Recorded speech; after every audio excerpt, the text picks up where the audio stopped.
Speaking at an event to commemorate the armistice that ended the Korean War, North Korean leader Kim Jong-un had some choice words to share, calling out President Yoon Suk-yeol by name for the first time and threatening South Korea with a nuclear annihilation.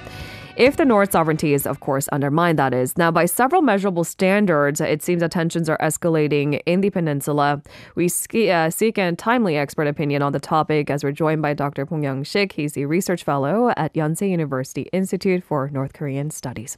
Good morning, Dr. Bong. Good morning. I guess the first and foremost, the question we want to start out with is, what is your read on Kim Jong-un's latest rhetoric? Well, first and foremost, I owe our listeners apology to deliver a bad, pessimistic news about North Korea's aggression and threats instead of all the, lifting good positive news. But North Korea being North Korea, we have to take their words and actions seriously, right? Kim Jong-un appeared for the first time in 20 days in public scenes. And wasted no time to issue very stern warnings to the Yoon Suk-yeol government, who has touted to consider preemptive and preventive strikes to North Korea's artillery and missiles if necessary, if North Korea is on the verge of actually launching major attacks to South Korean population and territory. The promises he avowed as a presidential candidate during the campaign. So Kim Jong-un's remark this time, in commemoration of the 69th anniversary of the victory in the Korean War. Korean War ended with the signing of the Armistice Agreement on July 27th, 1953. But to North Korea, it is not the Armistice Agreement that suspended the Korean War, but it's a total victory against the American imperialists.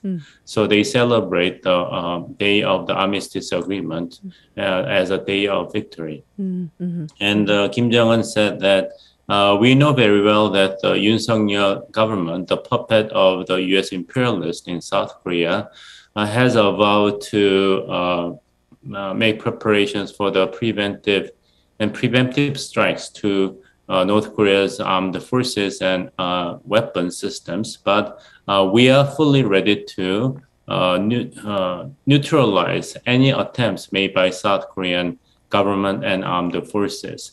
He made this point quite resolutely in his speech to the public.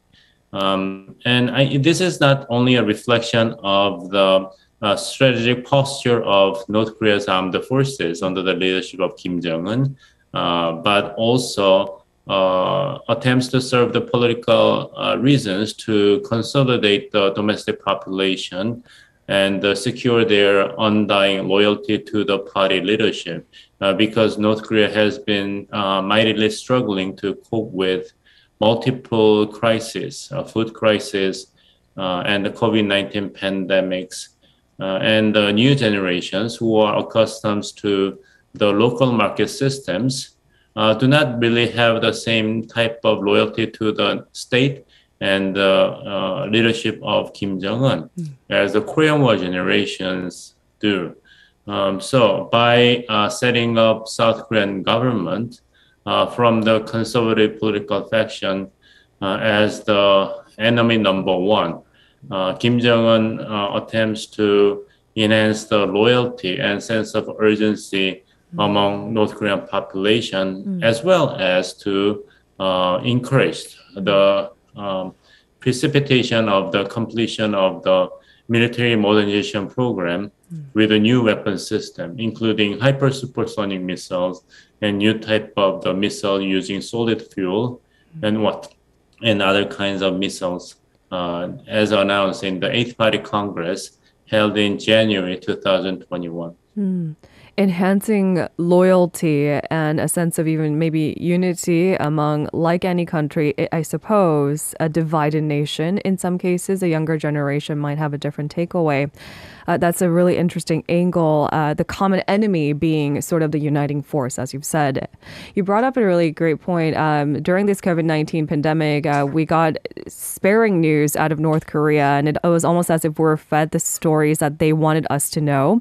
And based on even latest headlines out of at least KCNA. North Korea is reporting no additional COVID-19 cases. This very National Conference of War Veterans was actually one of its first large-scale public event that was held mask-free, since it did bring to light the COVID-19 emergency situation in the country in the month of May. Do you think this is all intended to portray an image to the world that the North has beaten and overcome the pandemic? Definitely. It is a part of the very intentional and well-orchestrated propaganda measures by the top leadership of North Korea to show the world that North Korea has overcome the challenge of the COVID-19 pandemics in its own 주체, self-reliant way. But propaganda is one thing and reality is another for North Korean leadership and its population to deal with. If you want to look at situations inside North Korea today, I'd like to urge our listeners to focus on one keyword, that is belt, belt we wear. When Kim Jong-un emerged in 2012 as a new leader of North Korea, he made a very bold promise to the entire population that you will never have to fasten your belt to overcome starvation. But when Kim Jong-un came back from the Hanoi Summit meeting in February 2019 with US President Donald Trump, he totally reversed his previous bold promise to the nation that since the American imperialists betrayed us and denied our genuine intention for denuclearization, we are left with no other choice but to fasten our belts and endure the crisis and threats coming from the outside. We have to be prepared for another arduous march, the food crisis that North Korea had to go through in late 1990s. And recently, according to the North Korea's official news media, 노동신문, the newspaper, Kim Jong-un personally took some samples from local stores, including belts that Pyongyang citizens would wear, and just criticized severely the party officials that I urge you to take care of the supply of basic consumption goods for North Korean people, even if we are in the very dire economic situation. But look at the quality of these belts. These are not wearable. Right. So you only focus on meeting the numeric target of the supply of these basic items for people, but you totally neglect the quality of these items that can be used by the people. So you are so lazy, you are so complacent, and urge the party officials to do more. Meaning that he's mentioning a belt 3 times and during his tenure, meaning that North Korea is severely lacking basic goods to sustain daily lives for common people. And according to the recent United Nations statistics, then at least 43% of the entire population, 43%, almost half the entire population is under the absolute poverty level. So propaganda is one thing to appease the public sentiment and maintain the loyalty of people to Kim Jong-un leadership. But how far can it go? How far can it be? How effective can it be? These are another question that Kim Jong-un have to take very seriously. I didn't realize the belt analogy had such important, I didn't realize that was a measuring standard. So that's one way for our listeners to be on the lookout of the reality of North Korea, as opposed to, as you've mentioned, the propaganda, the North Korean media and the leadership would be quick to convince the public to believe.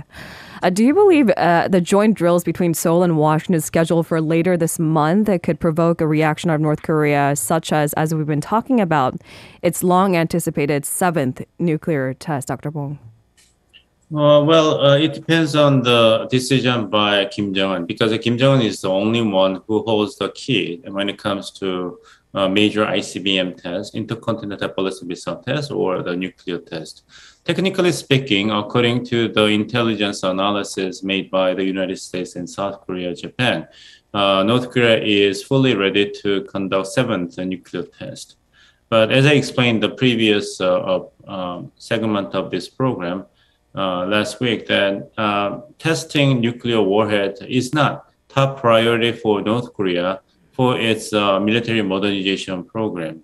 What it needs to complete is not a nuclear warhead with higher explosion capacity, but delivery systems, missiles to accurately and reliably hit targets inside South Korean territory and in Japan, namely the U.S. forces in these two allies' territories, or even ICBM that can actually reach the territory of the United States by enduring the extremely high heat of the atmosphere when the ICBM fired by North Korea would have to deal with.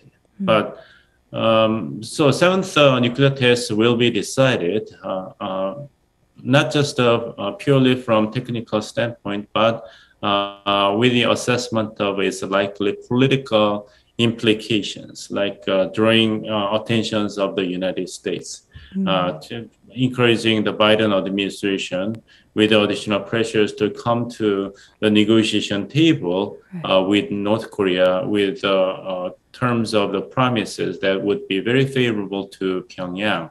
But you know very well that Biden administration's focus is not really on North Korea. And it will not be on North Korea, even if after North Korea will conduct another nuclear test. United States deeply mired in the situation in Ukraine with Russia's military aggression still undergoing. And what about the hyperinflation that's sweeping the entire world and especially acute in the United States? Biden administration and the Democratic Party are facing very tough battle in the upcoming midterm election in November. So in terms of the set of priorities, even if North Korea is going to conduct another nuclear test, North Korea is not going to get its intended outcomes, which is to grab the attention from Washington. Which brings us to our next question naturally, because as you said, provocations and weapons testing, it's supposed to draw international attention, particular countries like the U.S., as you said. Now, with global headlines being primarily dominated by the ongoing war in Ukraine and the ripple effects on the economy and the supply chain and so on forth, and of course, the heightened geopolitical tensions between U.S. and China, do you believe even a nuclear test could have a diminished PR impact from North Korea's perspective? Oh, definitely. And I neglected to mention the China factor in this scenario, North Korea's nuclear test. Imagine what would be the likely response by Washington, Seoul, and Tokyo if North Korea is going to take another nuclear test. Yoon Suk-yeol governor of South Korea will say that, see, we have to increase our missile defense system, including potential introduction of THAAD, terminal altitude, high altitude aerial missile defense system, despite relentless opposition expressed by Beijing, right? And trilateral security cooperation among South Korea, Japan, and the United States would be quite enhanced in response to North Korea's provocations.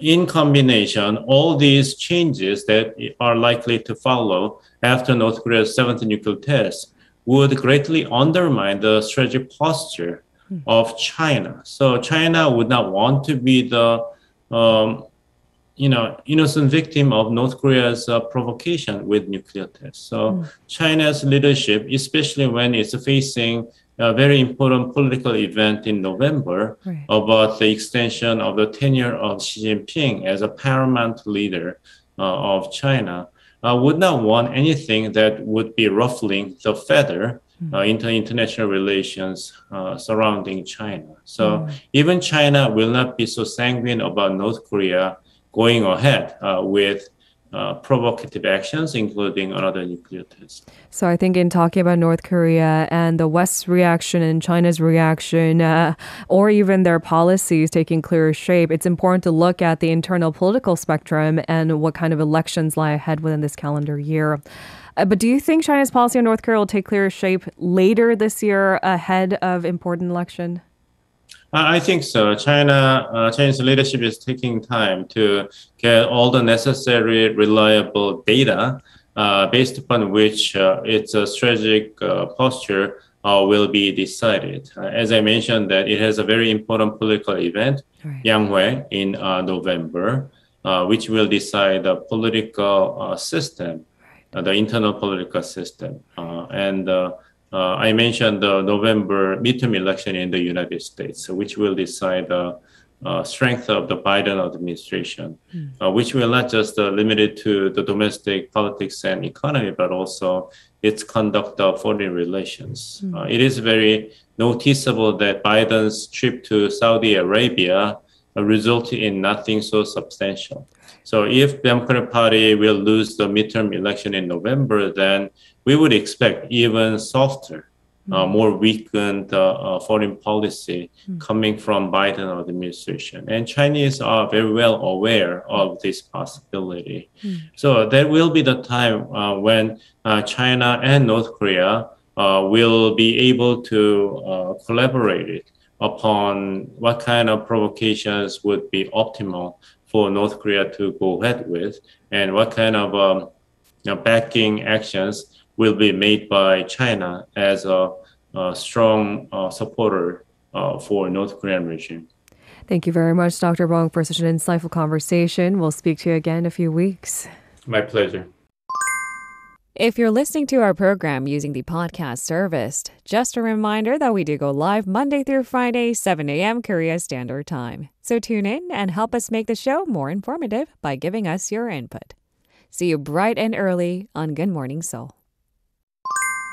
If you're listening to our program using the podcast service, just a reminder that we do go live Monday through Friday, 7 a.m. Korea Standard Time. So tune in and help us make the show more informative by giving us your input. See you bright and early on Good Morning Seoul.